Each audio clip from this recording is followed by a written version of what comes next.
Well, good morning, PSC 2020, and welcome to Week 8. So, this week, as you can see, we're going to focus on political regimes and their consequences.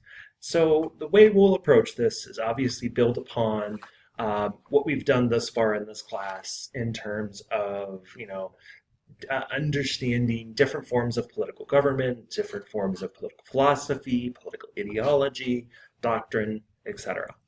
And so, looking at contemporary governing regimes, what we're going to try to do is learn about the key elements or components that build each of these regimes, the way that they categorize elections, the way they categorize freedom, the way that these regimes exert their political power and influence over their population.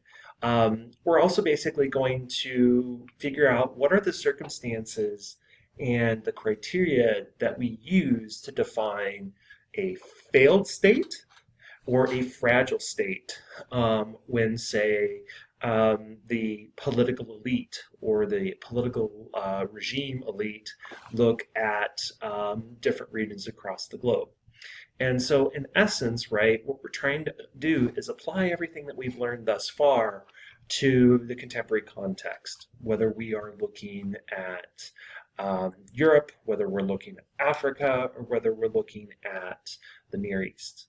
So, Chapter 13 is your reading this week, and you've got Discussion 8 and Quiz 8, and keep working on that study guide. If you have any questions, please feel free to reach out.